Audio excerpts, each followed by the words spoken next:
It's weird.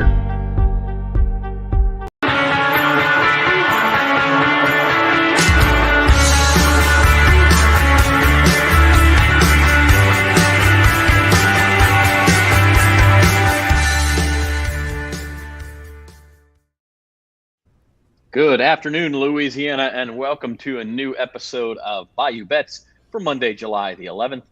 I'm Zach Ewing, along with Spencer the Guru Urquhart and Jim Derry on this fine, sweltering Monday. Jim always likes to talk weather to start his podcast, so I just wanted to share before we get going. I got an email. You guys ever get those emails from like PR firms that put together lists about, oh, the New Orleans area ranks this in the country or whatever? Baton Rouge is number 3 in the country in terms of the sweatiest cities. Oh.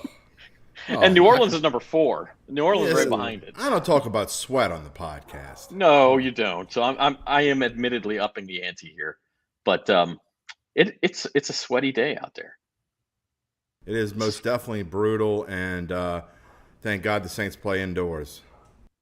The other rumor that today was that New Orleans may be getting an expansion USL franchise, which is the soccer league like right underneath MLS. They play in the summer outdoors. Like, yeah. I love soccer, but am I going to go to those games? No, I can't. I can barely sit through my kids' games in the summer. I'm not going to see somebody else's kids play. But you'll bet on it. Yes, I will.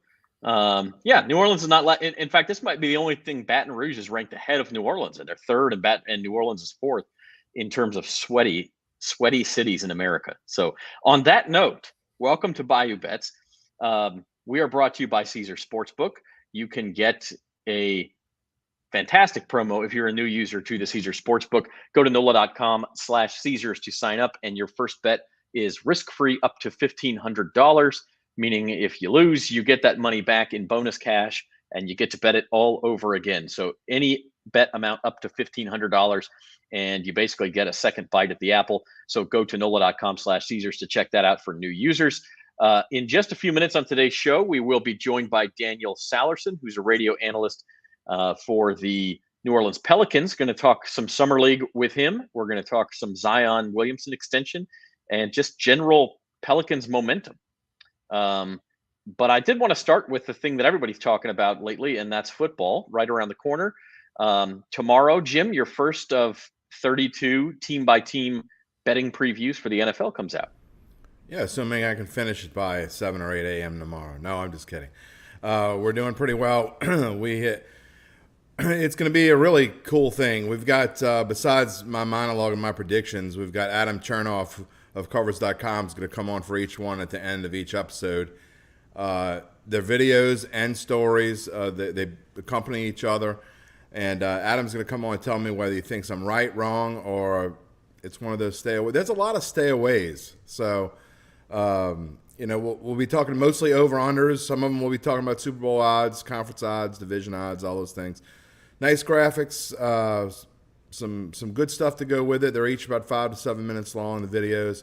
Stories are pretty short. Be a fun thing to spend 10 minutes a day on NFL team previews. You can't get enough of it, and I know Spencer's going to have something to go with it.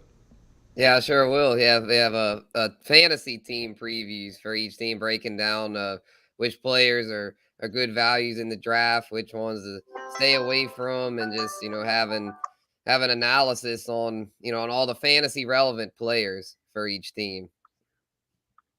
Yeah, and so I think I counted, and this is just the stuff that is scheduled, not even spontaneous. Odds may come up, or a trade or an injury or something may change odds, and we'll write something else. But we have scheduled between now and opening night of the NFL season in LA on September the 8th. We have scheduled 56 videos and 115 pieces of written content just on football alone. And so if you want to know about the NFL and college football and betting on the NFL and college football, we are certainly your place to be. You will be the most educated fan and the most educated bettor in the state if you follow our stuff. So starting tomorrow with the Buffalo Bills. Zach, I'm just glad you didn't load us up with too much stuff to do between now and the start of football season. I really appreciate it that we have. For the record, 64 of those are 32 of the videos and 32 of the pieces of written content are this team by team series Jim is doing, for which you volunteer. So let's just set the record straight on that. Spencer has moved to New Orleans, by the way. Good news. Congratulations to Spencer on the new home. He's in Uptown New Orleans, and so we have a bigger presence there. Caesar Sportsbook today, by the way, unveiled renderings of their new sportsbook inside Harrah's that's going to open Labor Day weekend, just in time for the college football season, just a couple days before LSU plays Florida State in the Superdome on September the 4th. Looks fantastic. We have pictures up on the website now, actually, bet.nola.com. So exciting stuff. If you were tech savvy, you would have been able to put some of those pictures into this show. You know that. I resent that comment. I actually was going to do it and just ran out of time. Oh, okay. And then we can do that for At the Book Thursday. Tease how the book's going to be looking. Yeah, there you go. That's right. That's right. Live from New Jersey. See, Jim harasses me, and Spencer comes up with solutions. That's why I like Spencer. That's what this is. Somebody's got to do it. My wife probably likes Spencer better. That's okay. Mark says the Pelicans look like a 5-6 seed in the West. We are going to talk about that with Daniel Sallerson here in just a minute. I did want to start, since we're talking football. Let's look at some Super Bowl odds, because the team you happen to be starting with, Jim, is the Buffalo Bills, who are the Super Bowl favorites at Caesar Sportsbook as of right now. Yeah, and it's an interesting take at which Bills team are we going to get. You know, not to give out too much away, but you know, are we going to get the same Bills team from last year, because they were up and down like a roller coaster. They went on hot streaks where they couldn't be beat, but then they lost to the Jacksonville Jaguars. So they have an interesting total of 11.5 over under. But you know, Super Bowl odds, when you're talking, you got to be really sure to be betting a plus 650. You know, Spencer was great at getting bargains in the NBA playoffs. To me, if you like the Bills, I think you just wait and you hope they aren't as good as we think they are, and maybe they get on a run towards the end of the season, because really their schedule in the back half of the year is definitely easier than the front half. So you might be able to get better odds on those guys if you wait a little bit, but I'll tell you, plus 650 is tough. Yeah, I know people look for picks, but I see a lot more teams on this list I'm not touching with a 27.5-foot pole than I do teams that I'm betting. You could not convince me in 100 years to bet the Green Bay Packers at 11-1. You could not convince me to bet the Denver Broncos at 16-1. I mean, some of these, you got to wait and see how things are going to be before you're willing to lay any kind of money on them. Yeah, and the problem, Zach, is if you really do like a team, and especially if they have an easier schedule to start with, and they start out hot, you're not going to get numbers anywhere near this. So you kind of have to go through, look at their schedule. Again, like the Bills, who have a tougher schedule in the first half. If you like the Bills, you probably can wait on them a little bit and get something better later on. But, you know, maybe there are other teams that we'll get to along the way who have a easy schedule early, and there's a good chance they start 6-2. I mean, you talk about the Saints, and not to give anything away, but if you like the Saints, their numbers aren't going to go down. I mean, their toughest stretch of schedule is certainly in the back half. So, you know, if you like the Saints, bet them now as we transition to that. And Zach, we've seen their numbers already change. I mean, they were plus look at that 5, win total. 000. That win total was 7.5, and now it's minus 150 to the over on 8. To be 8. So, yeah, and I've got a big chunk at 7.5. So I hope that comes through. But, you know, if anything you like with the Saints, you need to bet it between now and really, I'll be honest, I'd say by the second week of preseason, because people are going to start betting. I think that win total is going to get to 8.5 before the season starts. Yeah, go ahead, Spencer. Yeah, I could see that, because I'm seeing like more and more people are coming on to the Saints as far as giving them more respect. And it's just, when you look at the roster, there's no denying the talent, especially if everybody's healthy. So yeah, I could definitely see that going to 8.5, because minus 150, that's a lot of juice to lay. I mean, that's a big, I'd almost rather it just be at 8.5 and have it be even money, because I think the Saints will definitely win at least 9 or 10 games. So I just assume take 8.5 at with, you know, a little better, you know, with a like plus 110 or something. Yeah, I'll tell you, I would never. I'm not laying minus 150 on any win total on anyone. It would have to be just super off. I mean, for me to, you'd have to have the Bills at like 9.5 or 10 for me to pay 150. I mean, that's an absurd number. So you really can't bet that now. You have to, like Spencer said, you really kind of have to hope it goes to 8.5 and you get it at minus 110 or even close to even money, which I think there's a good chance that it will do. Yeah, it may. And the thing about 8 is obviously 8 and 9 kind of feels like close to a worst case scenario. I mean, you never want to say that in the NFL because the bottom could really fall out if you have enough injuries. But 8 and 9, you still get a push here, and so that's the huge value in that. But I do want to say, in 3 days on Thursday at the book at 4:00, that's going to be basically a full football show. We'll talk a little British Open, as we will today as well. But that's going to be a big time football show, and so we'll talk much more about that. I want to switch gears here and talk some New Orleans Pelicans. We're pleased to have with us today Daniel Sallerson of the Pelicans, radio analyst. Daniel, thanks so much for being here, man. Thanks for having me, guys. How are you? We're fantastic. We're indoors in the air conditioning. I don't know if you missed the talk, but Baton Rouge beat New Orleans by 1 spot on the sweatiest cities in America list. So we got you there. It is hot today here. I'm glad I'm in the AC as well. All right. So the first thing we want to talk about, a lot to talk about with the Pelicans, actually, for it being July. But in a little less than an hour here, they play their second summer league game out in Vegas. They play the Atlanta Hawks. Pelicans are actually 6-point favorites in that game for those of you who want to analyze summer league rosters. But tell us, Daniel, what should fans be looking out for? Dyson Daniels, the first round pick, is hurt. He's not playing anymore in the summer league. But having said that, what should fans be looking out for as they tune into these Pel summer league games? Yeah, and the same goes now for Jose Alvarado, who won't play in the rest of them too, just because he played too much with the Puerto Rican team earlier this summer. So I think the big things you need to look out for are some of the, I guess you'd say, veterans of the team that are playing in summer league, which is Trey Murphy, Najee Marshall, even Jared Harper, who had a nice game. Look, all those guys, Trey Murphy had a pretty decent game, but with 1 of 9 from 3 last game. They all seem to struggle offensively, only scoring 68 points and losing by 17. So not the best start for a team that had some high hopes here at Summer League, especially now with the Dyson Daniels injury. But I think the biggest thing to keep an eye out for is now some of those veterans, what progress they're making. Guys like Trey Murphy working on their ball handling. Same with Najee Marshall. Second round pick EJ Liddell, what can he bring to the table? Only scoring a couple of points the other night. So it's hard to evaluate Summer League. There's times where you want to overreact a little bit based on one game. There's times that you need to calm the expectations down because it is Summer League and some players are just trying to work on specific things. So with this game tonight, we were watching with the rest of the time, just look at the developmental pieces, the players that are going to be there, and just see what sticks out with them, and hopefully they make some improvements throughout the rest of the Summer League. And the very difficult thing to bet on the Summer League, I feel like, although yes, if you can find an edge, I mean, there are clearly some teams, and the Pelicans may be one of them, who winning games is not really the end game here. It's, they're here to develop players. If they end up winning a championship, that's fantastic. But they don't, by design, have the most competitive roster out there.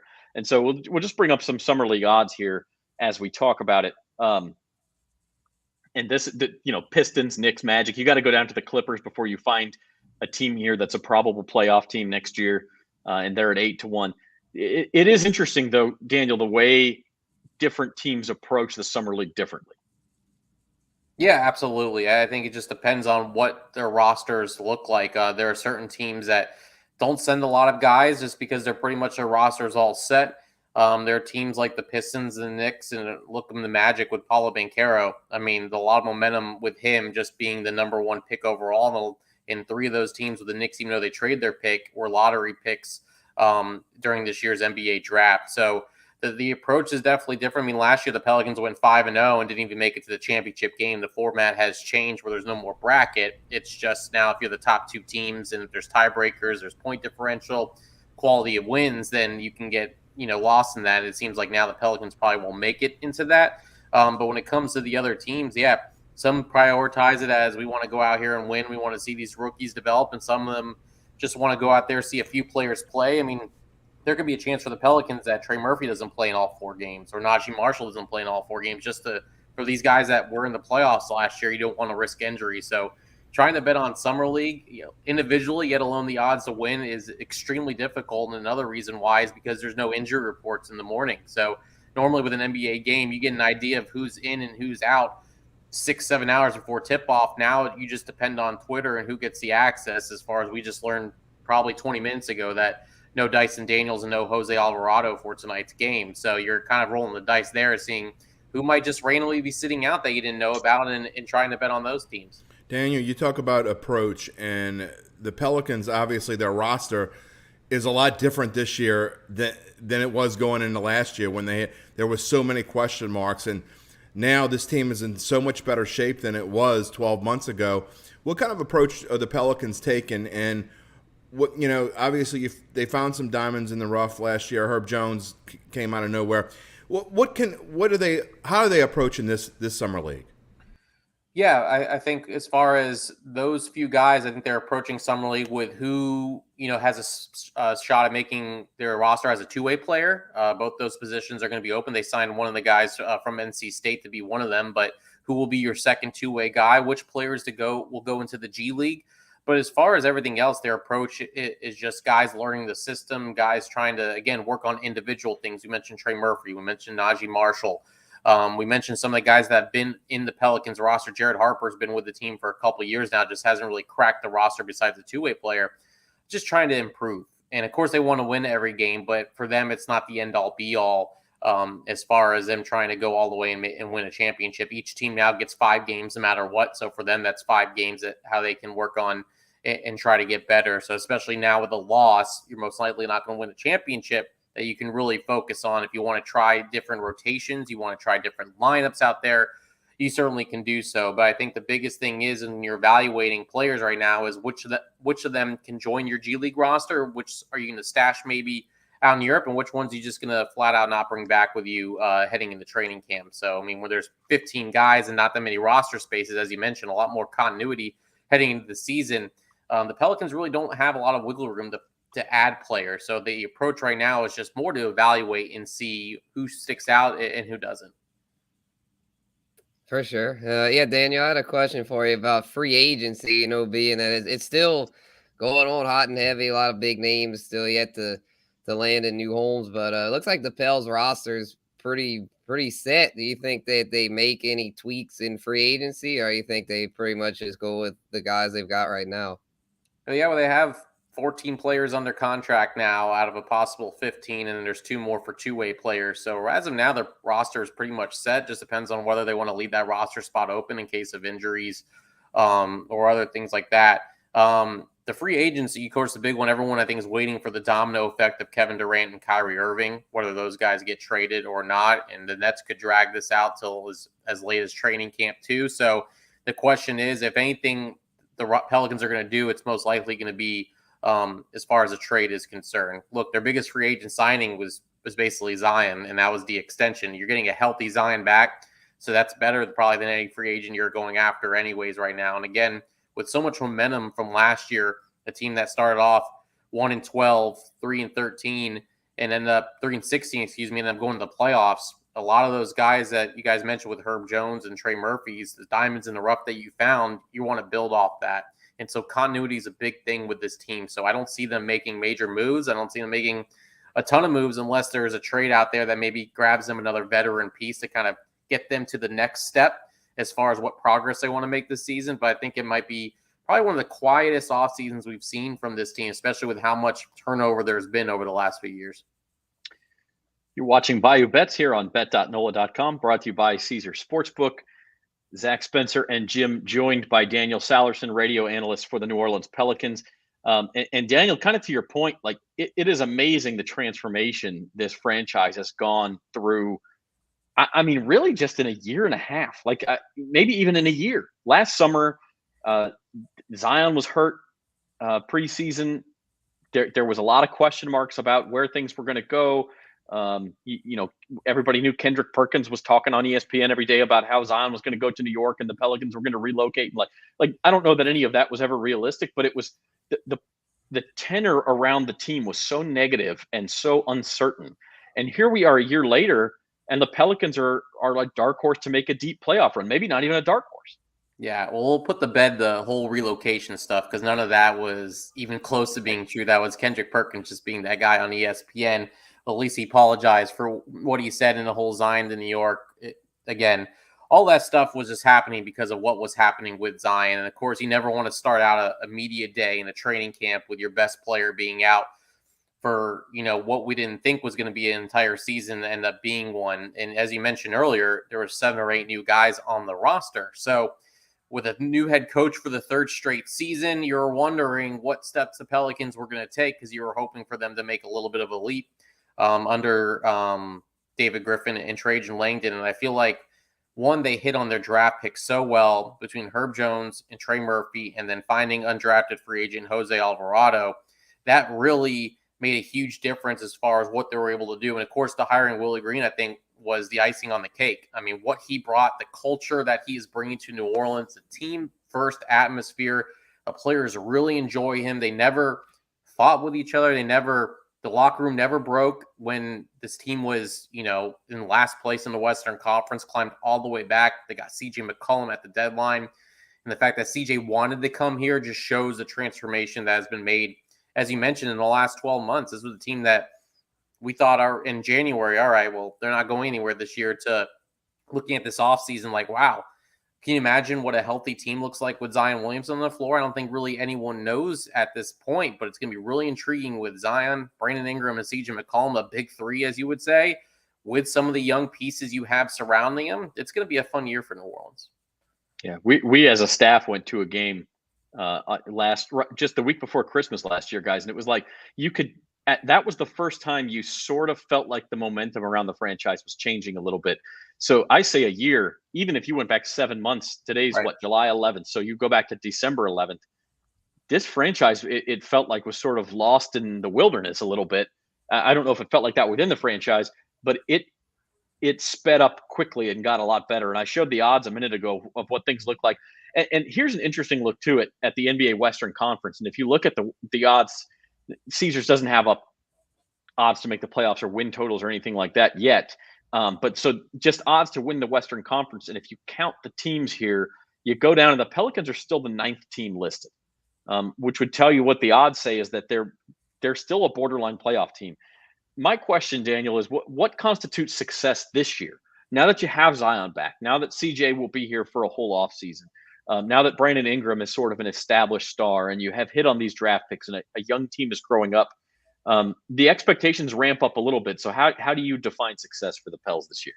Yeah, it's a good question, because I feel like expectations could be set a lot higher and people can think, oh, they should be a top 2 or 3 team in the West. I don't think the Pelicans are there yet. They're still very young and they still have to work in all these pieces that Willie Green didn't have last year to work in Zion with BI and CJ McCollum and some of the shooters around them. That's another thing the Pelicans might need to address, is still adding some shooters to the roster. But I think for them, successful would be not worrying about a play-in spot. I think trying to get one of those top 6 seeds and not have to worry about playing in the play-in would certainly be considered a successful season. Also, if you want to go a little bit lower, it's hosting the play-in, being the 7 seed, and making sure that you only need 1 game just to get in.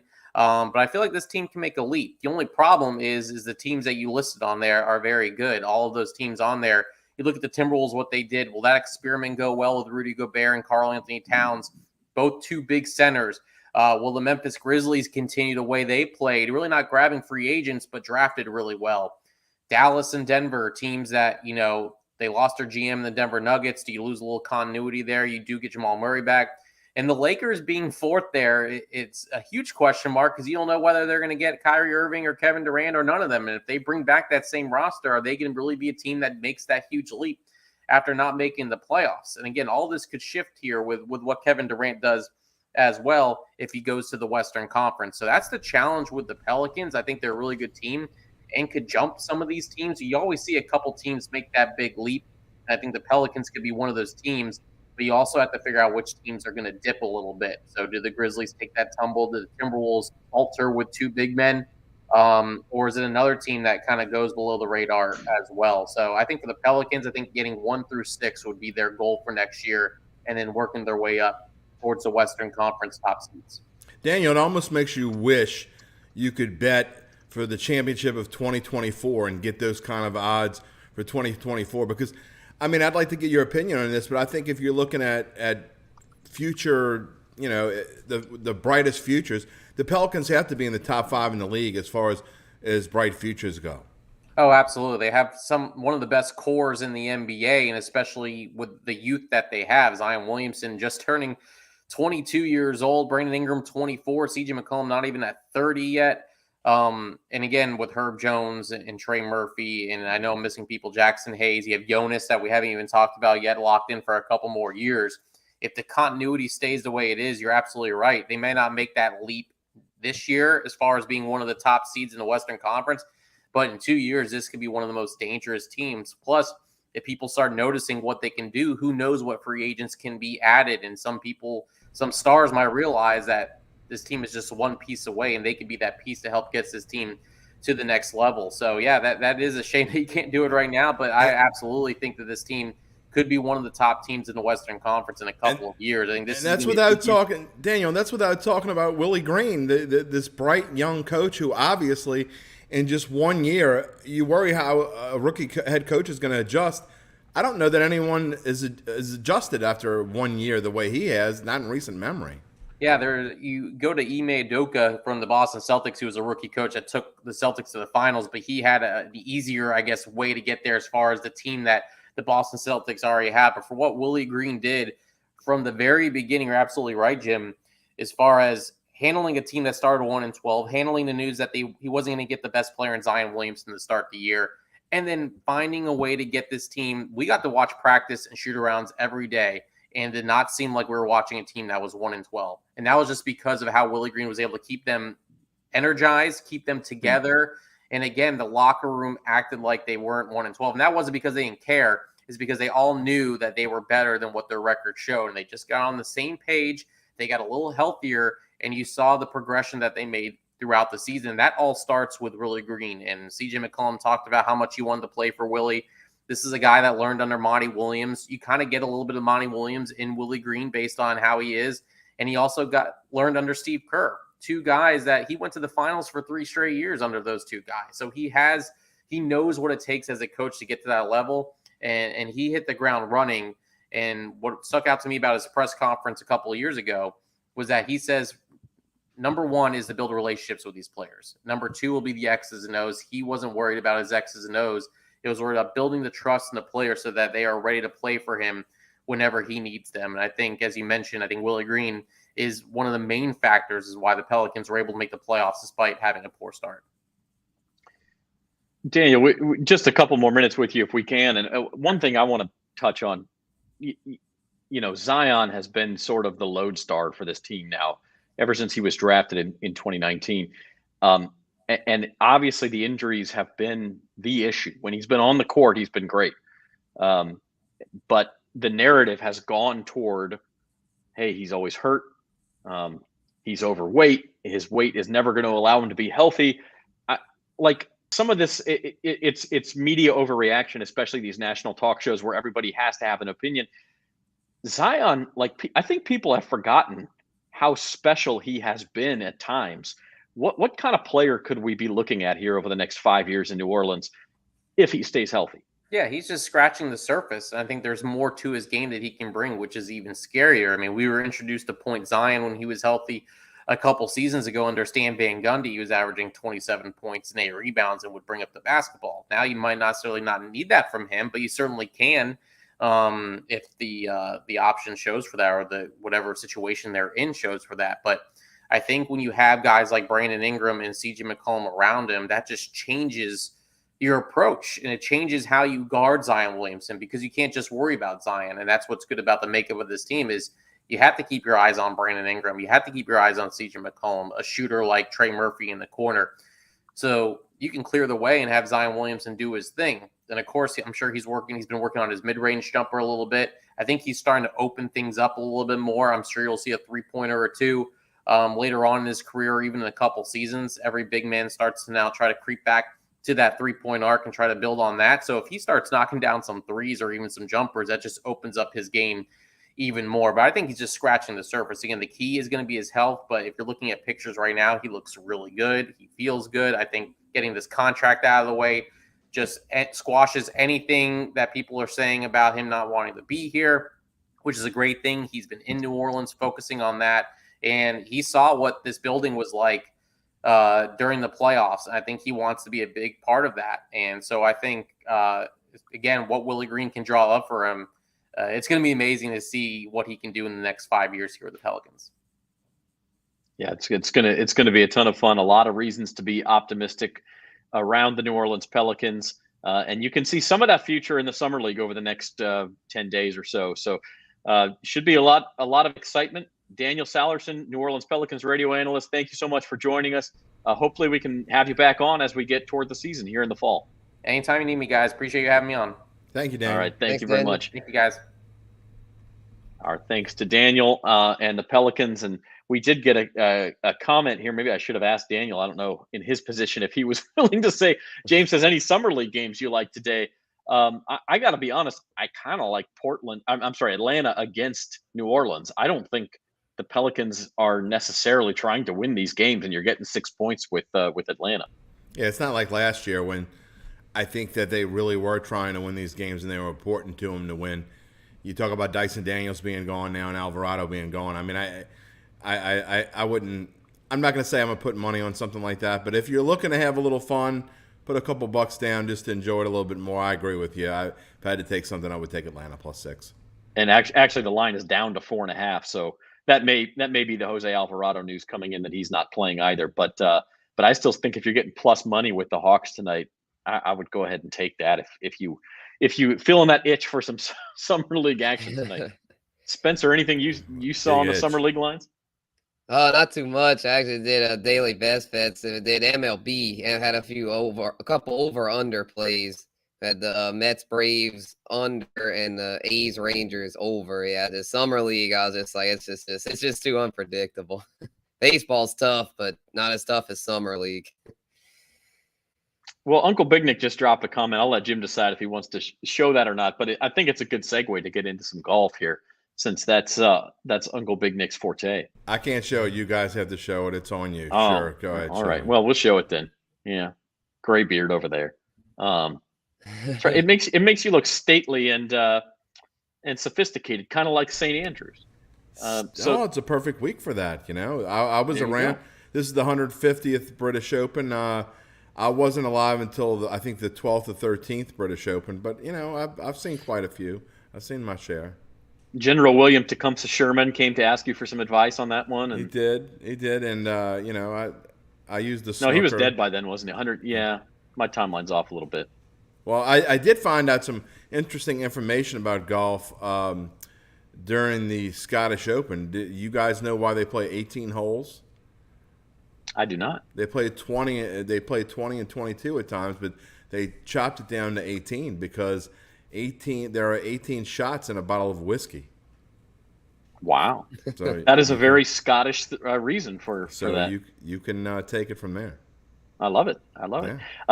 Little PSA: if you want to bet British Open, you got to get your bets in by Wednesday night. I mean, right. I guess that's true for any golf tournament, but especially this one. I think the first tee times on Thursday are like 12:30 a.m. our time.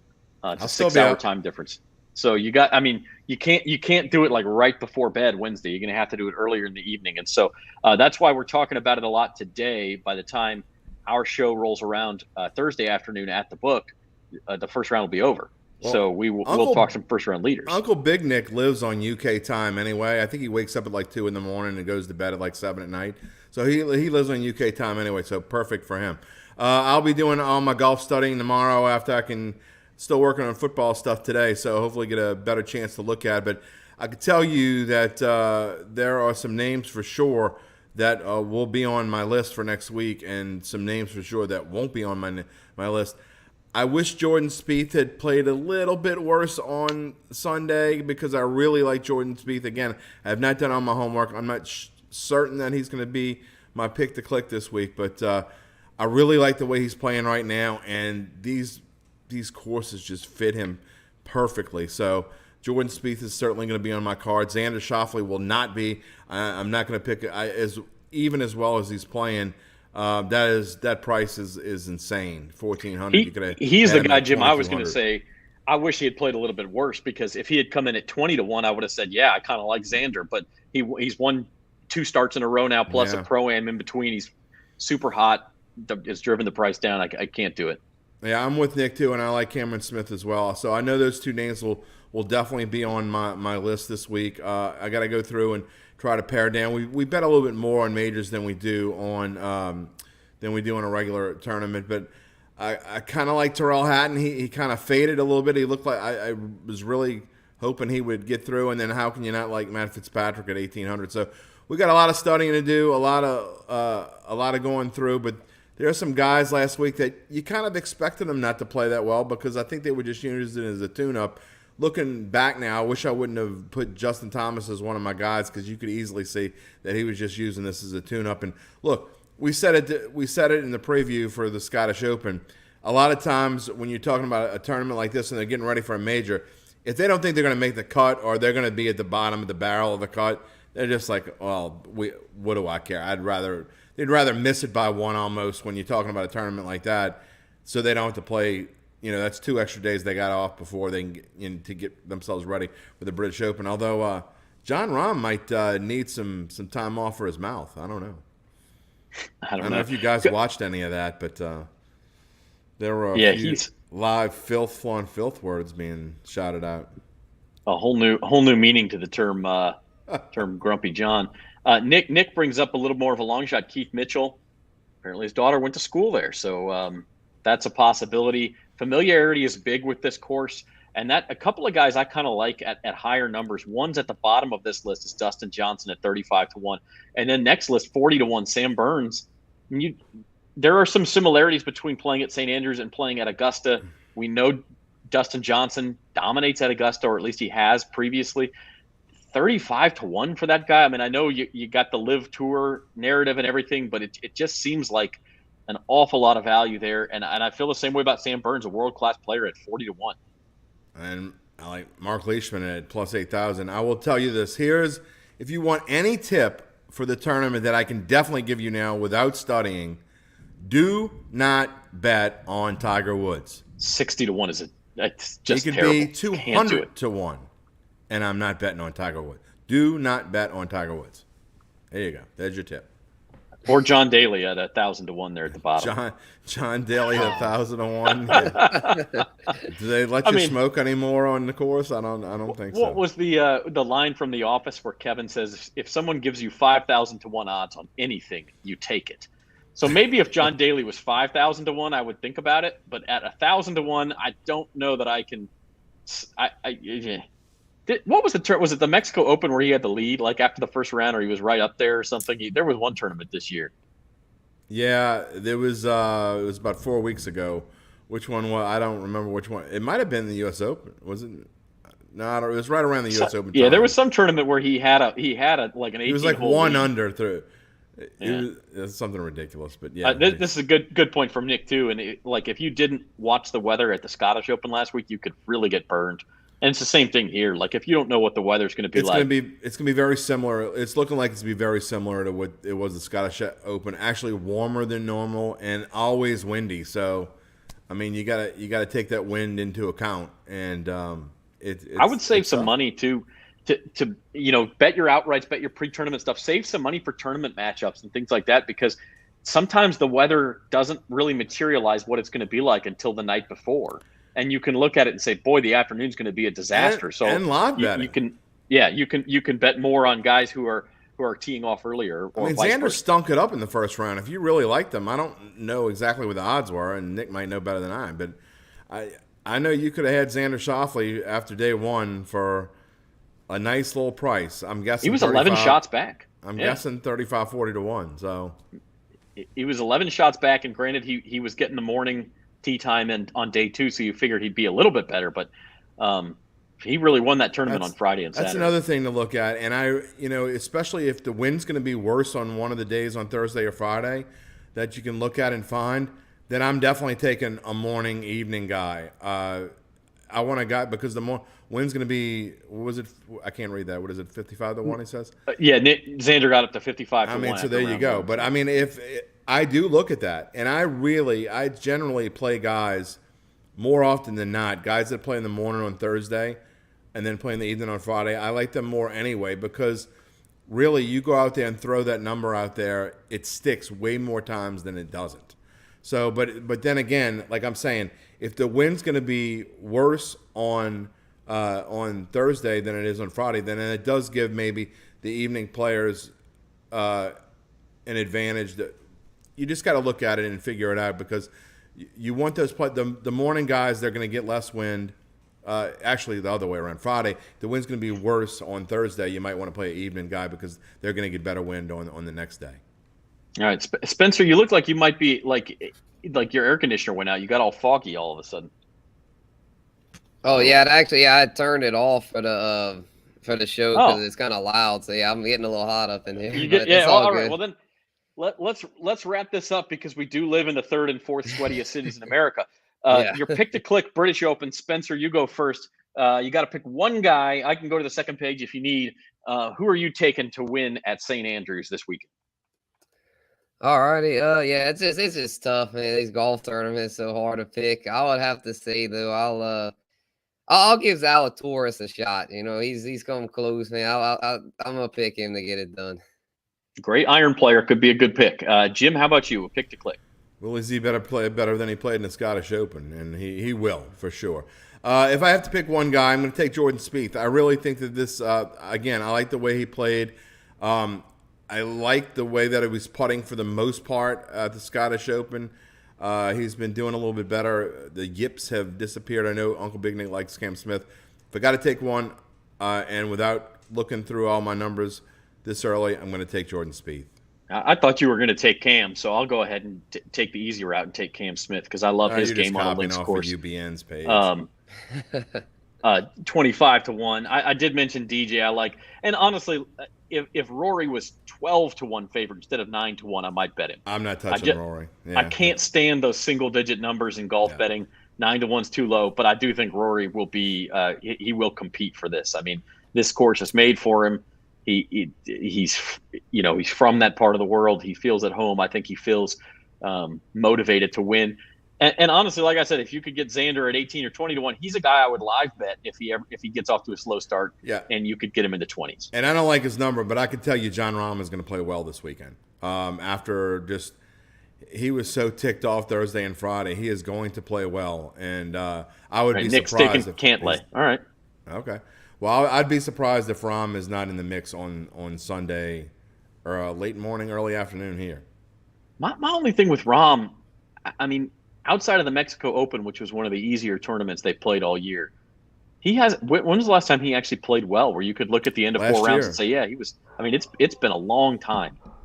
So I don't know that I want to put my money where John Rahm's mouth is. Well, and I think that if you're ever going to get value, it's going to be after he's been playing kind of poorly. I think he's going to be focused and ready to go. All right, so that is the British Open. This is Bayou Bets on bet.nola.com. We're brought to you by Caesars Sportsbook. Just a reminder, if you are a new user, you can sign up for Caesars Sportsbook and get a $1,500 risk-free bet, any amount up to $1,500.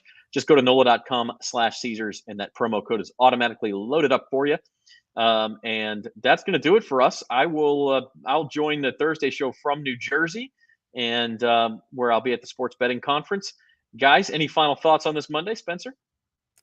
Yeah, they had the wild NASCAR race yesterday at Atlanta. Ended up one of the favorites won, Chase Elliott. I thought a long shot was going to do it, which almost happened. Corey LaJoie almost passed him on the last lap.